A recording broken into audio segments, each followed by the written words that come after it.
Coming up on Carolina News Now. Caught on camera, wind whips up a bounce house in North Carolina, barely missing a child. Gut-wrenching feeling of seeing how close he was. Plus, a viral video of a teacher cursing in the classroom. Because I'm done playing with you idiots. What students are saying about the outburst. And a forever home. And I met him and just kind of fell in love. How a boy with special needs found his family.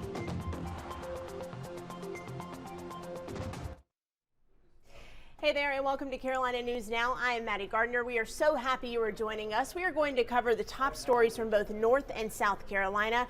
Carolina News Now is powered by 6 television stations across both states. And you know, both states have seen some severe weather this week. We want to start with this video out of Boone, North Carolina, where you can see flooding after a storm system moved through on Wednesday night. Just take a look at all of the water that ended up on the roadways there. Cars making the dangerous choice to drive through that. As you can see, several inches of water there on the road. This video shared with us by Nathaniel Jones in Boone, North Carolina. So yes, a lot of rain came through last night.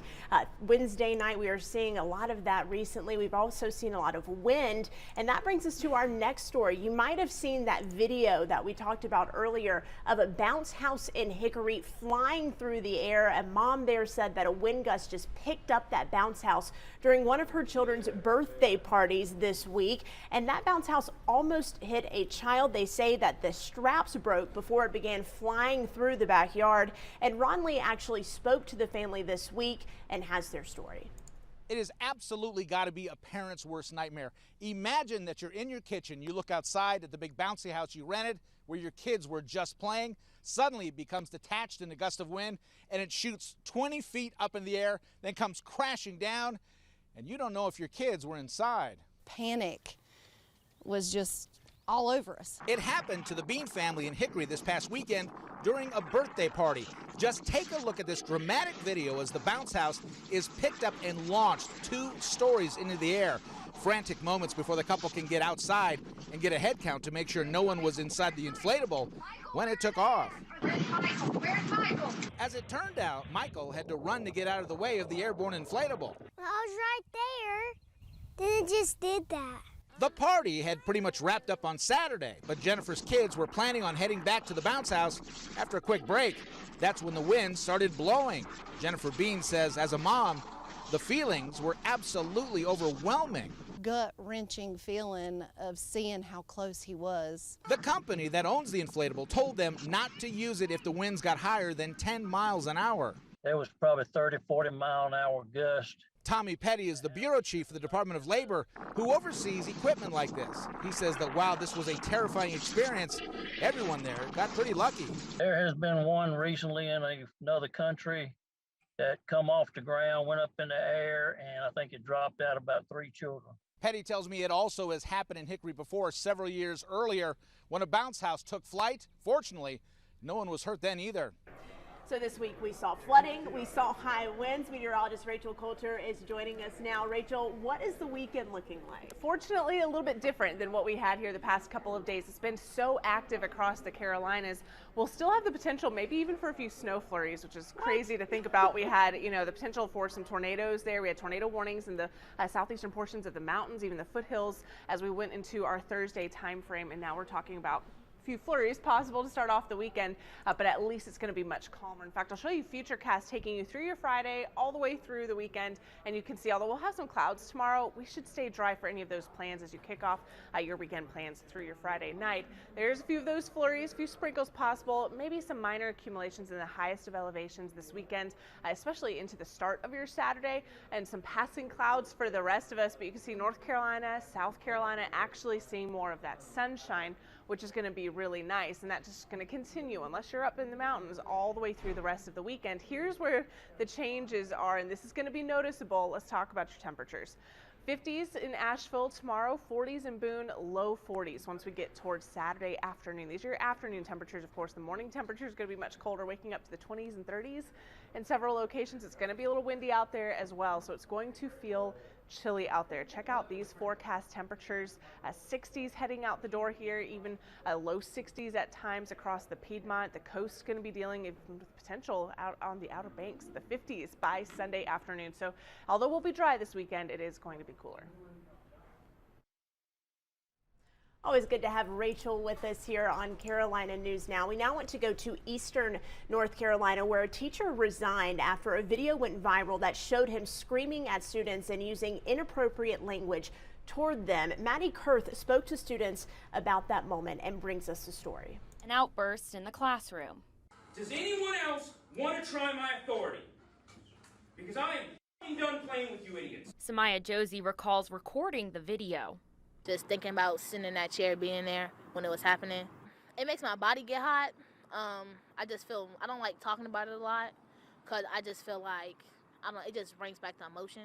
Kenyatta Uring is familiar with Onslow County schools. I had grandkids there. My kids grew up in this system. They've gone to Onslow County schools. Uring also says he comes from an educational background and says he has a master's of education from North Carolina State University. He says the way the teacher shouted at students at Southwest Onslow. You need something from me. I need nothing from you. You can go through life and live on the system. Is not what they're taught. I went to North Carolina State University. That's where I got both of my education degrees. We are taught classroom management. We are taught breaking down barriers, not creating them. Obviously, that kind of behavior is intolerable, not something that we're going to put up with. Onslow County Schools said the teacher had to pass standard background checks that would allow him to work around children in schools, and to the school system's knowledge, the teacher had no prior outbursts. We're going to take every step and every measure that we can to ensure that we're not hiring people that have issues that are going to erupt like that in the classroom, but there's no guarantee we can be 100% positive that we're not going to have that happen, as any employer can't for any business. Josie's mother still has some concerns. The first time it brought tears to my eyes because I don't talk to my children like that, and I don't expect nobody else to talk to my children like that. Reporting for Carolina News Now, Maddie Kurth, WITN, Onslow County, North Carolina. Maddie, thank you so much. So we've seen what happens in western North Carolina this week. We've also gotten you caught up on what's going on in eastern North Carolina. Now we want to head to South Carolina, to Charleston, because we're learning more about local connections to Ukraine in light of the conflict that's going on there. So we are speaking to a Charleston man who got loved ones out from Ukraine the day before Russia invaded, and Nick Reagan has the story from Charleston. James Lee has lived in South Carolina his entire life. When his wife died of cancer, he found a new love in Katerina Taranenko. A Ukrainian citizen, she was near the capital of Kiev when Russia began massing troops on the border. Lay says he was able to get her, her mother, and her 4-year-old son out of the country a day before the invasion started. Now in Egypt, Taranenko says her son has started asking questions about what's happening at home and why they can't go back. He asked me if my kindergarten still exists or it's bombed already. So in his 4 years, he completely understands that Putin is evil and devil and very bad person. And he wants a normal life, and he understands I don't want to go to Ukraine because it is war. Number one reason why we should care is because what Putin is doing in Ukraine is what Hitler did in Germany.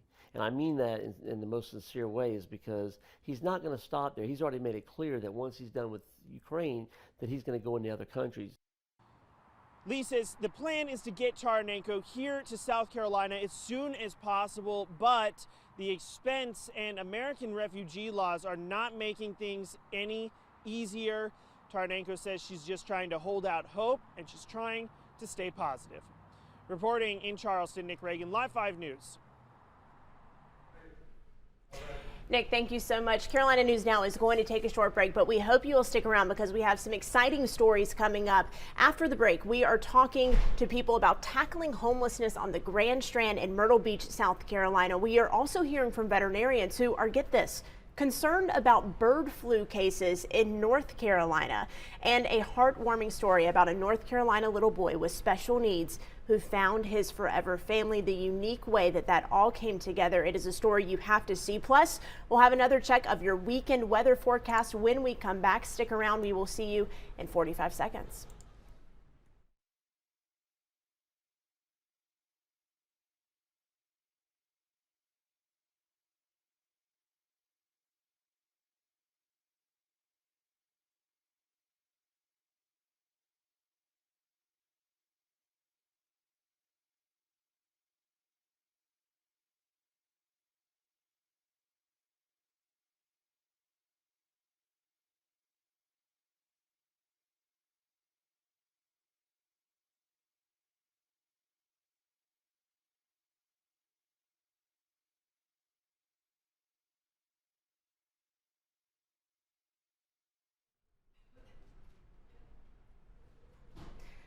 Welcome back to Carolina News Now. I'm Maddie Gardner. We are so glad you are sticking with us today. We are powered by 6 television stations in both North and South Carolina, bringing you the top stories of the week as we head into the weekend. And for this next story, I want to take you to the Grand Strand of Myrtle Beach, where the community is trying to tackle the issue of homelessness. They say it's become a serious issue there. Eric Weisfield is taking a closer look at the topic and really taking a closer look at what you and I can do to help with this problem. The stories are easy to find. I've dug through dumpsters looking for food. So many stories are not so easy to tell. I was from couch to couch. The last place I was at, I was in a shed. This man, who we'll call John, doesn't want to be identified, but he wants his story to be told. It is raw and still very real. 4.5 months ago, he'll tell you, his future was bleak. I was in meth psychosis. I had been in and out of hospitals the last couple of years due to meth psychosis. My family had just give up on me. Whether they're trying to survive on the streets or looking for their next meal, the homeless are in the Grand Strand, and the situation cannot be ignored. We typically serve between 1,100 and 1,200 unduplicated individuals who are homeless during the year, and my understanding is that we're not reaching all of them. Kathy Jenkins says the homeless situation in our area is only compounded by the drug epidemic. In fact, she estimates drug and mental health issues make up some 80% of the homeless on our streets. This New Direction CEO says even with her organization's men, women, and family shelters, meals and roofs over their heads, addiction recovery services, and classes to prepare them for the future, the battle is still uphill.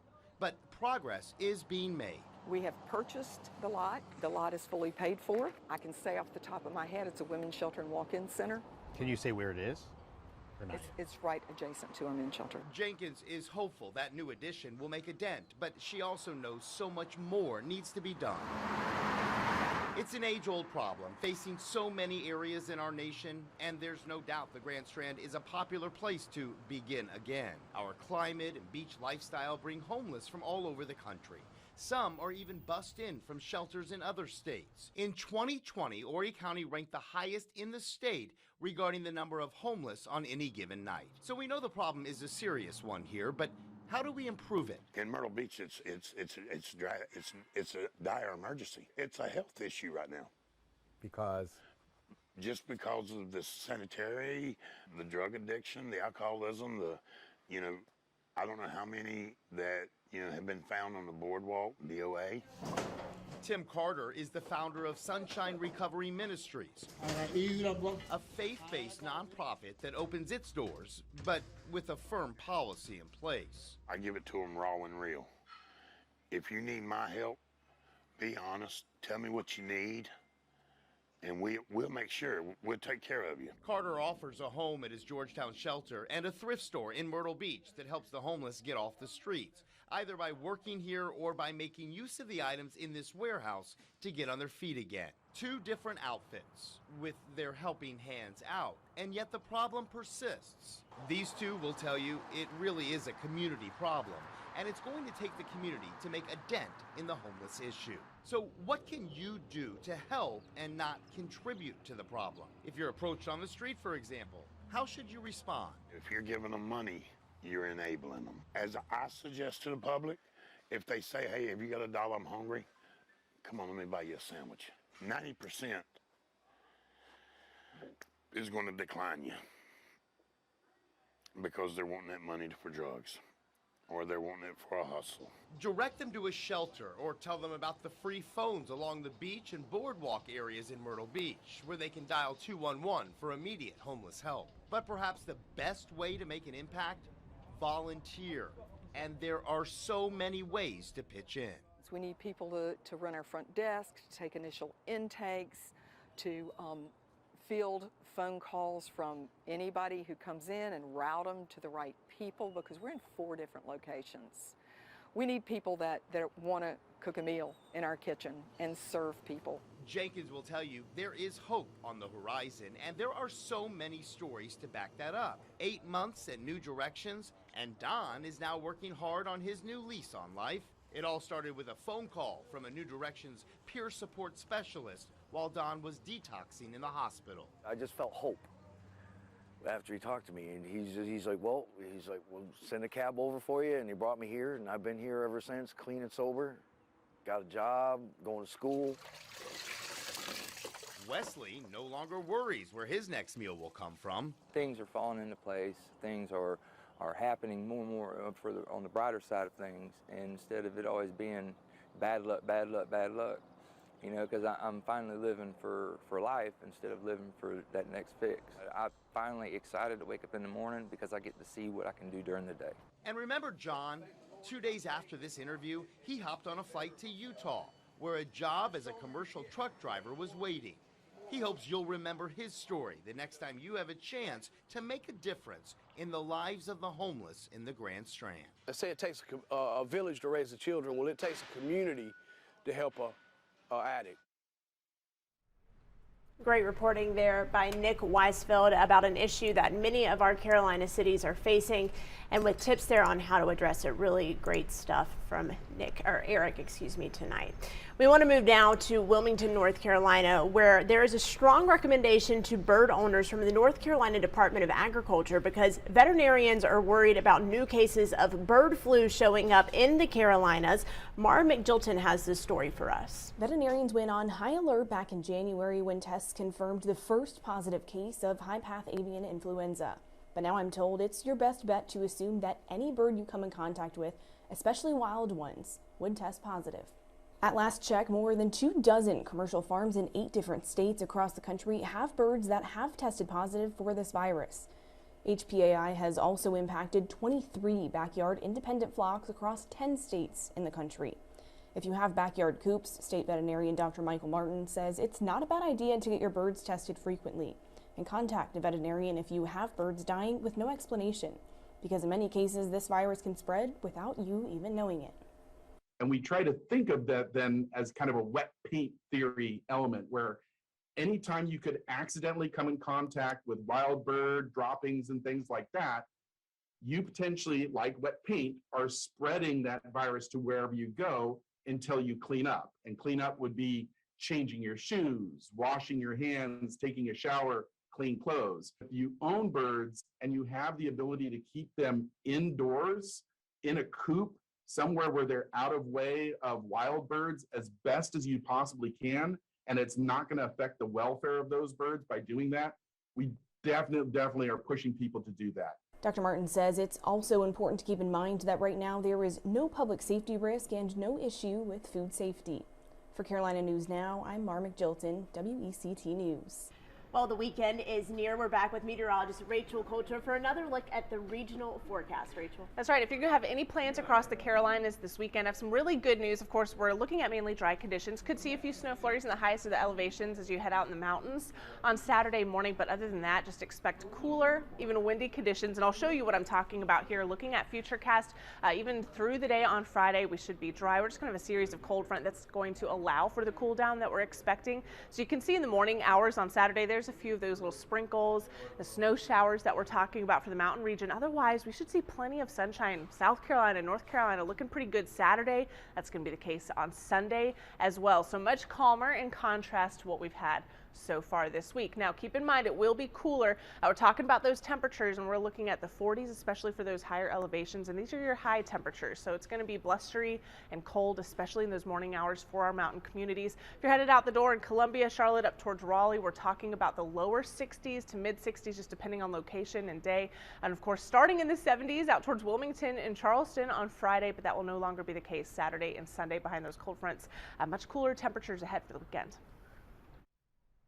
Rachel, thank you so much. It is looking nice there in the coastal communities of North Carolina. If you're thinking about a beach trip this weekend, those 70s do not sound bad. I cannot wait for you to see our final story tonight. It is about a remarkable family in North Carolina and a little boy named Wyatt who was born with special needs. And the family he was born to, they just weren't able to meet those needs. But there's a nonprofit in North Carolina, in Belmont actually. It's called Holy Angels, and his art teacher there decided to make him a part of her forever family. Photojournalist Greg Simpson spent time with them. It is a story that you just have to see.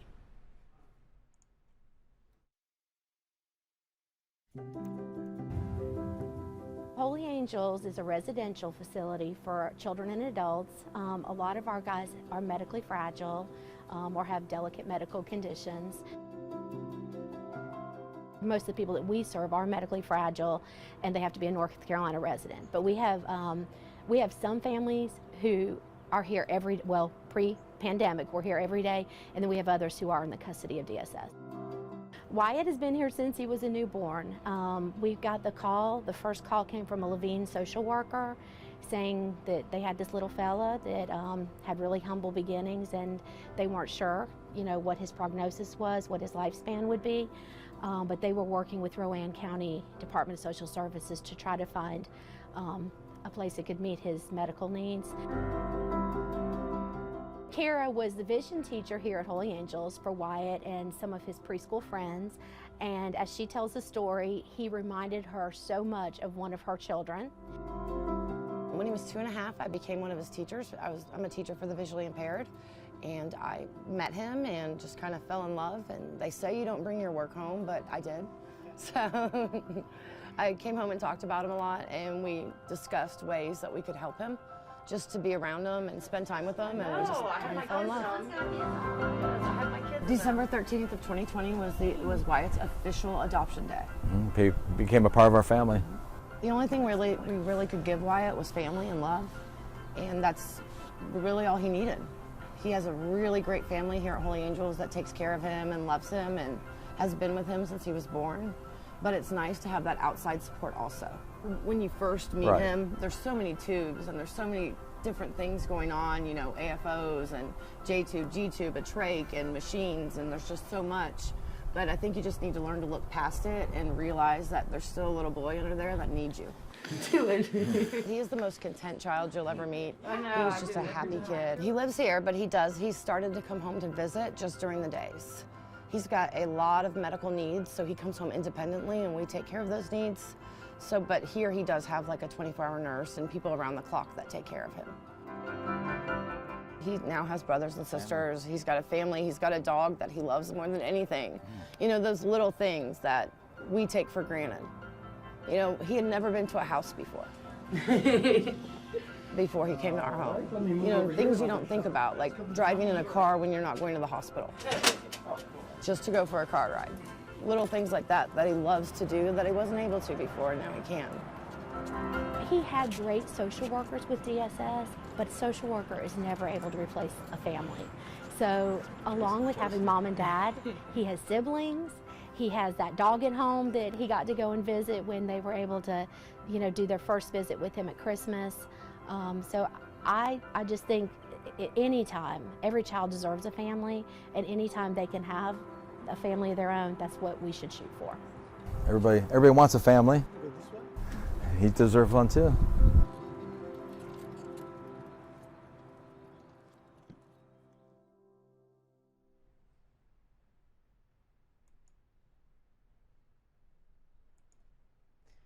Just a remarkable family, reminding us all of the meaning of gratitude. Now, the Grimes often visit Wyatt, who stays full-time at Holy Angels, because he'll likely need full-time care for the rest of his life, but now he has that forever family and that puppy dog. Such a great story by photojournalist Greg Simpson to end this episode of Carolina News Now. We're so happy that you joined us again. We are powered by 6 television stations in both North and South Carolina. You can find us here every week on Thursdays and Fridays as we get you caught up on the stories that you may have missed and get you ready for the weekend with that regional forecast that is looking a lot better than it has in the past couple of days.